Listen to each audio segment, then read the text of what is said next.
প্রখ্যাত বুজুর্গ ছিলেন, চিশতিয়া তরিকার প্রখ্যাত সুফ। তার বংশে যারা পরবর্তীতে এসেছিলেন তারা এই বংশীয় পূর্বসূরীর নামটাকে স্মরণীয় রাখার জন্য বংশীয় উপাধি হিসাবে নিজেদের নামের শেষে মওদুদী শব্দ ব্যবহার করতেন। আবুল আলা ওনার নামের শেষে মওদুদী তা না, ওনার বাবার নামের শেষেও মওদুদী, ওনার দাদার নামের শেষেও মওদুদী। মূর্খতা এই পর্যায়ে উপনীত হয়েছে, এটা যে নাম নাকি এটা ওনাদের বংশীয় উপাধি এতটুকু জানার আগ্রহ পর্যন্ত তাদের ভেতরে কাজ করে না। মাওলানা মওদুদী পর্দা নিয়ে যে বইটা লিখেছেন সকলের জন্য, দলমতের ঊর্ধ্বে সকলের জন্য অবশ্যই পাঠ্য, এবং তামাদ রঙ্গনের অনেক বড়রা আমার উপর খেপে গেলেন। সুনাম আছে, আমরা বিদেশেও পাঠাচ্ছি। মেধা দিয়ে গবেষণা করে মানুষের কাছে উপস্থাপন করা এর লোকের সংখ্যা কম। আসসালামু আলাইকুম ওয়া রাহমাতুল্লাহি ওয়া বারাকাতুহু। প্রিয় দর্শক, মুফতি আলী হাসান উসামা এবার আকীদা নিয়ে বই উন্মোচন করলেন, বই লিখেছেন। সেই বই নিয়ে বিজ্ঞ আলেম ওলামাদের বক্তব্য কি, মন্তব্য কি, এবং মুফতি আলী হাসান উসামা দেশের বাহিরে চলে যাচ্ছেন, আসলে কেন যাচ্ছেন, কি কারণে যাচ্ছেন, এবং তিনি কোন বিষয়ে বই লিখেছেন সে বিষয়ে আজকে আমরা জানবো ইনশাআল্লাহ। আজকে আমাদের বিশেষজ্ঞ প্যানেলে মুফতি আলী হাসান উসামা ও ডক্টর হামিদুর রহমান আজাদ, তাদের মুখ থেকে আলী হাসান উসামার বই সম্পর্কে এবং মুফতি আলী হাসান উসামা দেশের বাহিরে বিদেশে চলে যাচ্ছেন, কেন যাচ্ছেন সে বিষয়ে আমরা জেনে আসি। শুরুতেই আমরা মুফতি আলী হাসান উসামার বক্তব্যটি শুনে আসি। একটা চিন্তা ছিল যে আল্লাহ রাসূল সাল্লাল্লাহু আলাইহি ওয়াসাল্লাম তো আমাদেরকে একটা আদেশ দিয়ে গিয়েছেন যে জালেমকেও সাহায্য করতে হবে, মাজলুমকেও সাহায্য করতে হবে। তিনি বলেন, তুমি তোমার ভাইকে সাহায্য করো, সে জালেম হলেও সাহায্য করো, মাজলুম হলেও সাহায্য করো। সাহাবীরা অবাক হয়ে বললেন, ইয়া রাসূলুল্লাহ, হে আল্লাহর রাসূল, আমার ভাই মাজলুম হলে আমি তাকে সাহায্য করব, এটা তো বুঝি, জালেম হলে তাকে কিভাবে সাহায্য করব? আল্লাহ রাসূল সাল্লাল্লাহু আলাইহি ওয়াসাল্লাম শিখিয়ে দিলেন, জালেমকে তার জুলুম থেকে বাধা দিবা, এটাই হবে তাকে সাহায্য করার অর্থ, যাতে করে সে পরকালীন শাস্তি থেকে বেঁচে যায় এবং আল্লাহর আযাব এবং গজব থেকে সে মুক্তি পেয়ে। ইতিহাসে যারা সংস্কারমূলক কাজ করেছে যুগে যুগে তারা সকলেই মাজলুম হয়েছে। যেমন আমরা শাইখুল ইসলাম ইমাম ইবনে তাইমিয়া রাহিমাহুল্লাহর কথা যদি সামনে রাখি, তিনি এমন কিছু ফতোয়া দিয়েছিলেন যেটা তার জামানার অনেককে বিক্ষুব্ধ করেছে, এবং সেই ফতোয়াগুলোর কারণে যার কোনোটা অনেক প্রসিদ্ধ ইমামদের, এমনকি মাযহাবদের ইমামদের সাথেও ব্যতিক্রম হয়েছিল। কখনো এমন হয়েছে তার কোনো ফতোয়া চারও মাযহাবের বাইরে চলে গিয়েছিল। ইত্যাদি বিভিন্ন ইলমি ফতোয়ার কারণে এক পর্যায়ে তাকে জেলে ছুড়ে দেওয়া হয়েছিল। একবার দুবার না, বারবার জেল খাটতে খাটতে অবশেষে তিনি কারাগারে হয়েছিলেন। যদিও আলহামদুলিল্লাহ বর্তমান বিশ্বে ইমাম ইবনে তাইমিয়াকে চেনে না কে, আল্লাহ তাআলা তাকে অবারিত সম্মান এনে দিয়েছেন। তো আমাদের বাংলাদেশে বিশেষ করে বর্তমান সময়ে ইসলামের দলগুলোর মধ্যে রাজনৈতিকভাবে সবচাইতে এগিয়ে যেই দল, সেই দল হলো বাংলাদেশ জামায়াতে ইসলামী। ভালো এগিয়ে নিয়েছেন এই বাংলাদেশ জামায়াতে ইসলামীকে। তো বাংলাদেশ জামায়াতে ইসলামীকে দমানোর জন্য বা তাকে আক্রমণ করার জন্য দুইটা টুল সাধারণভাবে ব্যবহার করা হয়ে থাকে। একটা হয় সেকুলারদের পক্ষ থেকে 71 ইস্যু, আর একটা হয় ইসলামিস্টদের পক্ষ থেকে, সেটা হলো আকীদা ইস্যু। এবং এই ক্ষেত্রে একটা শব্দ ব্যবহার করা হয় মওদুদী আকীদা। যেই প্রশ্নটা ফেস করছিলাম যে আপনার আকীদা তো নষ্ট হয়ে গিয়েছে, আপনি তো মওদুদীবাদী আকীদায় চলে গিয়েছেন। এমনকি মাঝে মাঝে দেখি অনেকে আমার নাম পর্যন্ত বিকৃত করে এখন বলে আলী হাসান মওদুদী, মানে ওসামা শব্দের জায়গায় মওদুদী শব্দটা অ্যাড করে। যদি আমার কাছে খারাপ লাগে না, আলহামদুলিল্লাহ, একজন মাজলুম ব্যক্তির দিকে যদি নামটা নিসবত করে এতে কি এমন সমস্যা আছে? আর তার চাইতে বড় কথা, এই ভাইয়েরা জানে না যে মওদুদী কারো নামই না, এই নামে এটা কোনো মানুষের নির্বাচিত নাম না। বলেন চিশতিয়া তরিকার প্রখ্যাত সুফি, তার বংশে যারা পরবর্তীতে এসেছিলেন তারা এই বংশীয় উত্তরসূরির নামটা, পূর্বসূরির নামটাকে স্মরণীয় রাখার জন্য বংশীয় উপাধি হিসাবে নিজেদের নামের শেষে মওদুদী শব্দ ব্যবহার করতেন। এজন্য শুধু আবুল আলা ওনার নামের শেষেই মওদুদী তা না, ওনার বাবার নামের শেষেও মওদুদী, ওনার দাদার নামের শেষেও মওদুদী। কিন্তু মূর্খতা এই পর্যায়ে উপনীত হয়েছে, এটা যে নাম নাকি এটা ওনাদের বংশীয় উপাধি এতটুকু জানার আগ্রহ পর্যন্ত তাদের ভেতরে কাজ করে না। তা আমি যখন বারবার এই প্রশ্ন ফেস করছিলাম যে মওদুদী আকীদা খারাপ, আপনি মওদুদী আকীদার দলে কেন যোগ দিলেন, এখন এক উত্তর কয়বার দেওয়া যায় আর কয়জনকে আলাদা করে বোঝানো যায় নাই।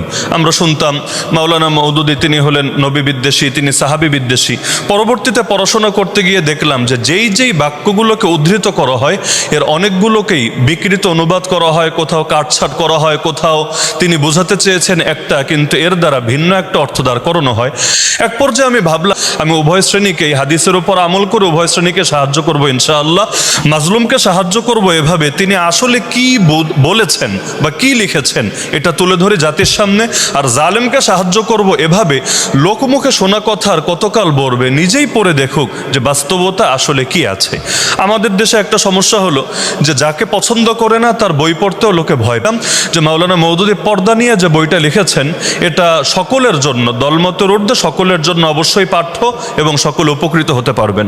তা আমাদের অঙ্গনের অনেক বড়রা আমার উপর খেপে গেলেন যে আপনি একজন বাতিল লেখককে প্রমোট দিলেন, এখন তার বই পড়ে যদি মানুষ মিসগাইড হয় এবং এক বই পড়ে প্রভাবিত হয়ে অন্য বই পড়েও যদি গোমরা হয়ে যায়, জাহান্নামী হয়ে যায়, আপনি আর দায় নেবেন? আমার কাছে খুব কষ্ট লাগে। ওই কষ্টগুলো থেকে এক পর্যায়ে ভাবলাম যে বাস্তবতা তুলে ধরা দরকার। সেই চিন্তা থেকে আলহামদুলিল্লাহ আমার এই বইটার সংকলন।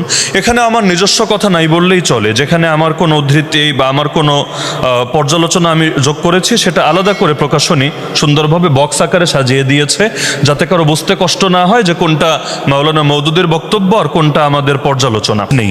আমরা যে কাজটা করেছি ইসলামের মৌলিক বিষয়গুলোতে মাওলানা মওদুদীর কথাগুলোকে বিক্ষিপ্ত উদ্ধৃতি আকারে না, পুরো আর্টিকেল বা পুরো সংশ্লিষ্ট নিবন্ধটাকে এনে একত্র করে দিয়েছি।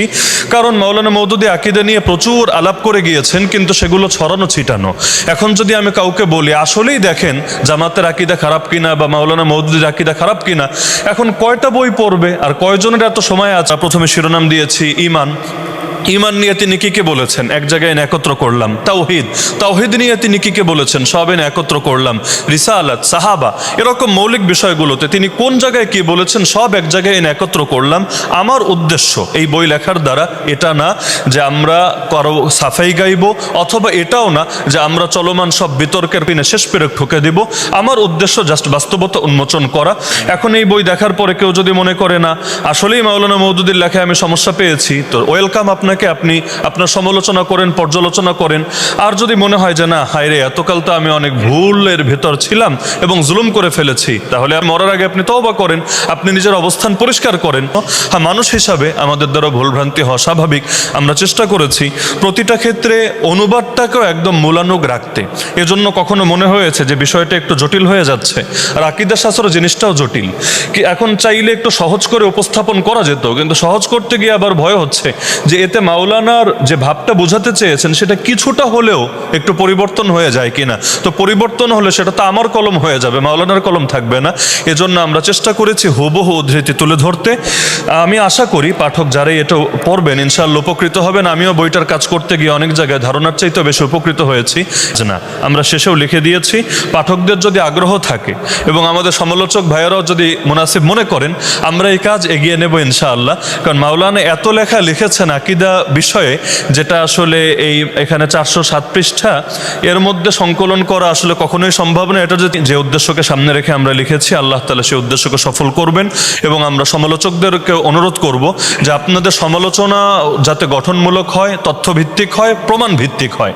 আর আমরা অনুসারী ভাইদেরকেও বলবো আপনারা এই বই থেকে সবচাইতে বেশি যে ফায়দাটা নিতে পারবেন সেটা হলো যে প্রতিটা বিষয়ে মাওলানার কোথায় কি বলেছেন না বলেছেন, শুধু এক জায়গার বক্তব্য না, 10 জায়গার বক্তব্য যখন আপনাদের সামনে থাকবে ইনশাআল্লাহ এসেছে। আমি যদি বলি তাহলে এই বইয়ের সবচাইতে গুরুত্বপূর্ণ পয়েন্টটি হলো আল্লাহ রসুল সাল্লাল্লাহু আলাইহি ওয়াসাল্লাম সহ নবীদের অংশটা এবং সাহাবীদের অংশটা। কারণ মাওলানা মওদুদীকে এইটা একটাই বেশি দেওয়া হয়, নবী বিদ্বেষী আর সাহাবী বিদ্বেষী। আমি আশাবাদী এই বইটা যদি কেউ পড়ে অন্তত এই শব্দ কোনো মুসলমানের শানে সে আর ব্যবহার করবে না যে অমুক মুসলমান তিনি নবী বিদ্বেষী, তিনি সাহাবী বিদ্বেষী। এতটুকু পর্যন্ত আমি আশা করি এই বইয়ের ওভারভিউ বা মূল বিষয়টা আমি ফুটিয়ে তুলতে পেরেছি। আমি সবাইকে আবারও কৃতজ্ঞতা জানাচ্ছি। আমরা বিদেশেও পাঠাচ্ছি, সামনে বিভিন্ন জায়গায় যাচ্ছেন, কারণ বলার লোক আছে, লেখার লোক কম। আবার মেধা দিয়ে গবেষণা করে মানুষের কাছে উপস্থাপন করা এর লোকের সংখ্যা কম। এটাকে আপনি 1 নম্বরে রাখেন, এটা আমাদের অনুরোধ। আর অন্যগুলো যদ্দূর পারেন কর। তা আমি বললাম যে ওখানে যে কথাটা উনি বলেছেন হেফাজতের আমির সাহেব আমার মুরব্বী, খোঁজ নেওয়া করেন, যাওয়া আসা ছিল, এখনও সুযোগ পেলে হয়তো যাব। যদি শুধু কোরআন সুন্নাহ বিরোধী আইন রচনা করবেন না এটাই বলা হয়, তো একটু যদি বলতেন চাঁদাবাজি আর দুর্নীতি একটু বন্ধ করেন, তো এটা তো বলে। এটা আমি কেন বললাম, এটা বলার উদ্দেশ্য হচ্ছে বিস্তারিত বলার সময় যেহেতু নাই, আমি কানায় বসে একটা প্রবন্ধ করতেছিলাম, একটা রিসার্চ অর্গানাইজেশন। তারা একটা রিসার্চ করেছে, সেখানে মুসলমানদেরকে 3 ভাগে ভাগ করলো, 4 ভাগে। একটা হলো পলিটিক্যাল মুসলিম, সেকেন্ড ট্র্যাডিশনাল মুসলিম, ন্যাশনালিস্ট, সেকুলারিস্ট, সবাই কিন্তু মুসলিম। এখানে আপনারা ঠিক করবেন যে সেকুলার আর মুসলিম হয়ে গেল, সবাই না বুঝলে আলেমুলের মতো বুঝতেছে। তো এই জন্য এখানে যেটা মূল জিস্ট, পলিটিক্যাল মুসলিম বলা হয়েছে তাদেরকেই, যারা রাষ্ট্রীয় ইসলাম প্রতিষ্ঠা করতেছে, লিইয়ুযহিরাহু আলাদ-দীন। ট্র্যাডিশনাল মুসলিম বলতে যারা ইসলামকে খানকা এবং মসজিদে বন্দী করেছে। কথা কি বোঝা গেছে কি? থার্ড হলো ন্যাশনালিস্ট অ্যান্ড সেকুলারিস্ট। আমরা জানি নামে মুসলিম, কিন্তু তাদের আদর্শ দর্শন ইসলামের সাথে কনফ্লিক্ট করে। তাদের রিকমেন্ডেশন কি? রিকমেন্ডেশন হচ্ছে ট্র্যাডিশনাল মুসলিম আর পলিটিক্যাল ইসলাম যারা কাজ করে তাদেরকে এক হতে দেওয়া যাবে না। কেন? এই দুই পক্ষ যদি এক হয়ে যায়, তাহলে গোটা পৃথিবীর যে নেতৃত্ব আগে মুসলমানদের হাতে ছিল, আবার পুনরায় সেই জায়গায় চলে যাবে। সকল ক্ষেত্রে তার যে অবদান, তাফসিরের জগতে যেমন, হাদিসের জগতে তেমন, ইসলামিক বিষয়বিদ সবগুলো বিশ্লেষণ করে যে তুলে ধরা উপস্থাপনের আধুনিক দুনিয়াকে, আমরা অনেকেই বলেছি ওদের মুখ বন্ধ হবে না, কিন্তু ওদের কলব খুলবে ইনশাআল্লাহ, তাদের মগজ খুলবে, বিবেক খুলবে। এবং কিভাবে খুলে আমরা তো অনেকেই তো আসতেছে।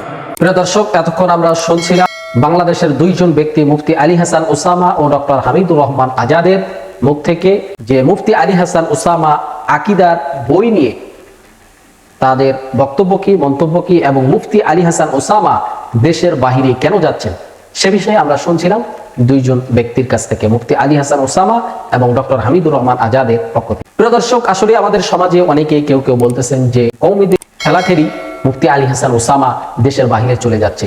আসলেই না, মুফতি আলী হাসান ওসামাকে জামাত ইসলামের পক্ষ থেকে দেশের বাহিরে পাঠানো হচ্ছে। কেন পাঠাচ্ছে, কি জন্য পাঠাচ্ছে তা আমরা জানি না, তবে তাকে দেশের বাহিরে পাঠানো হচ্ছে জামাত ইসলামের পক্ষ থেকে, বাংলাদেশ জামাত ইসলামের পক্ষ থেকে।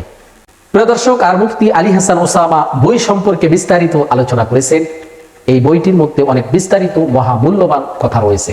আপনারা যদি এই বইটি পড়েন, ইনশাআল্লাহ আকীদা নিয়ে আমাদের আর কোনো দ্বন্দ্ব থাকবে না। প্রিয় দর্শক, আমরা এখানে বিজ্ঞ 2 জন ব্যক্তির কথাগুলি শুনলাম। এই 2 জন বিজ্ঞ ব্যক্তির মধ্য থেকে যার কথাগুলি কোরআন ও হাদিসের দলিল ভিত্তিক হবে, আমরা তার কথাটাই, তার মতটাই গ্রহণ করে নেব ইনশাআল্লাহ। সর্বোপরি আল্লাহ তাআলার কাছে দোয়া করি, আল্লাহ তাআলা আমাদের সবাইকে যেন ইসলামের সঠিক পথে এবং সঠিক দলে আমাদেরকে যেন কবুল করেন। আল্লাহ তাআলা আমাদের সবাইকে যেন কোরআন ও সুন্নাহর সহি পথে, সঠিক পথে আমাদেরকে যেন পরিচালিত করেন। প্রিয় দর্শক, আমরা একেবারে ভিডিও শেষ প্রান্তে চলে এসেছি। আমি মিনারুল ইসলাম আজকের মতো এখানে বিদায় নিচ্ছি। দেখা হবে অন্য কোনো ভিডিওতে। সে পর্যন্ত সকলে ভালো থাকবেন, সুস্থ থাকবেন। আসসালামু আলাইকুম ওয়া রাহমাতুল্লাহি ওয়া বারাকাতুহু।